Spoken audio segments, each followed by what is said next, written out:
the BookTube Turtle, and today I'm going to be talking about my top 10 favorite books of 2018. Okay, so I have 10 books that I'm going to be sharing. I'm going to be starting from 10 and working my way up. I'm not really going to go too much into what each book is actually about because I talk about that in like my wrap-up videos.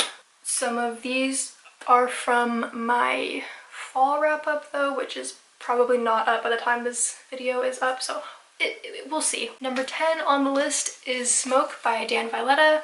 I read this for my dystopian fiction class at school, and I loved it. It was so good. I had a lot of fun reading it and a lot of fun like discussing it with the rest of my class. The only issue I really had was the ending, which I won't talk about for obvious reasons, but we had some pretty heated discussions in class about the ending of this book. Number 9 on my list is Every Heart a Doorway by Shannon McGuire. I also read this for class, though I did read it for Booktubeathon 2017, but it had been so long I didn't remember it. A lot of this book, it was a fun book to read. I really enjoyed it, but a lot of it was also like my experience reading it. I audiobooked it with my best friend in the car on our way home from Y'all Fest, so like that was a really fun time. And then just like getting to talk about it in class. My final project in that class, I did it based off of that book, so I've just like spent a lot of time with it, and it's a good book. I love it. Number 8 is Made You Up by Francesca Zappia. I actually forgot that I read this book this year because I read it way back in the beginning of the year. This was actually the first book that I ever listened to like as an audiobook, which really got me into audiobooks because it was so good, and the book itself was really good. But yeah, it's about a girl dealing with like schizophrenia and high school and all that stuff, and it was just so real. Like Francesca Zappia just writes really real books, and it was so good. And I mean, reading that book is what led me to another book that I will talk about later. I don't know if Francesca Zappia has written any other books. I need to find out actually because I will read them. Number 7 is Ghosts of the Shadow Market. This is the short story collection that takes place, publication wise, it takes place between Lord of Shadows and Queen of Air and Darkness. The short stories are kind of scattered throughout time because it revolves around like Jem, so he's been alive for a long time, so it just kind of jumps around. But it was so good. It made me so happy, like reading some of the stuff. And like also just like reading Queen of Air and Darkness, seeing how that all like connects together, it just makes me so happy.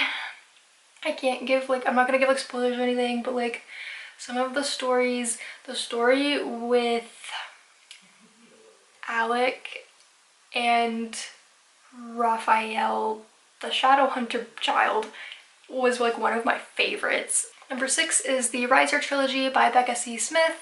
Shout out to Becca. She has a YouTube AuthorTube channel, which I will link in the cards. She's awesome. She makes good videos. Her books are really good. I can't wait to read more of her books because she has like so many out there and I just haven't gotten to other ones yet. But this trilogy was so good. I had so much fun reading it. It's like a sci-fi dystopian kind of thing, and it was so good. I love the plot and the characters, and I really want to read it again sometime. There's a lot of books I really want to read again. I just haven't had any time.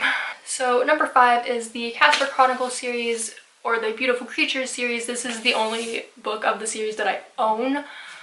The rest were from the library, but I got, oh, there's stuff in there. What? I got this one signed at Y'all Fest. So yeah, it's Beautiful Creatures, Beautiful Darkness, Beautiful Chaos, and Beautiful Redemption. I read this whole series this year because it's my best friend's favorite series, and she was like, you gotta read it, so I did. And it was a lot of fun, and it was a lot of fun like talking to her about it. Like I would be at certain parts and I'd be like Snapchatting her pictures of the pages and being like, this is where I'm at. So that was a lot of fun. Yeah, it was a good series. It's kind of an older series that I feel like you don't hear much about anymore, but it was good. I enjoyed it. Number 4 on my list. This book. Oh my gosh. Number 4 on my list was Again But Better by Christine Riccio, aka Poem Bananas Books. I got a Y'all Fest arc of this book, and I've never been so happy. This is signed to, which was exciting.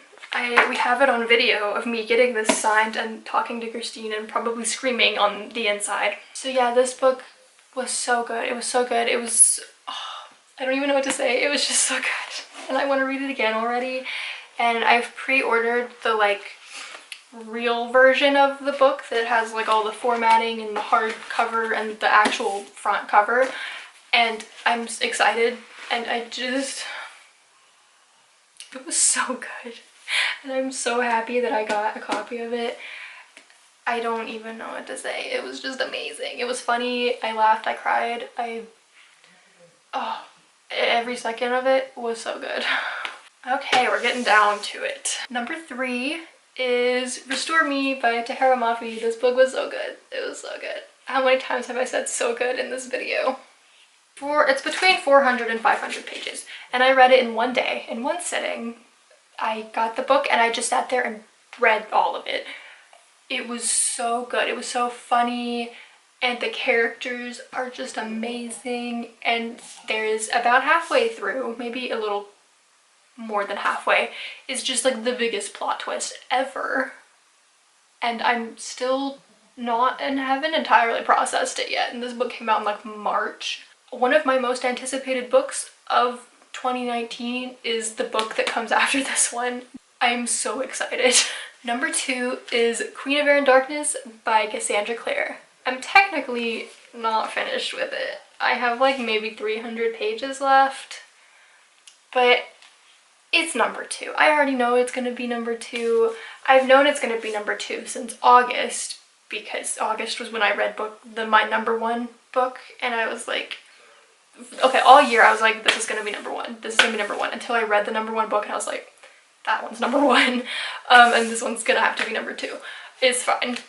But this book is so good, and like, it's taking me so long to read it, but not because it's bad or boring or anything, but it's just, I like read a little bit and then I have to like stop and take a break because I'm just like feeling so many things. I'm just like,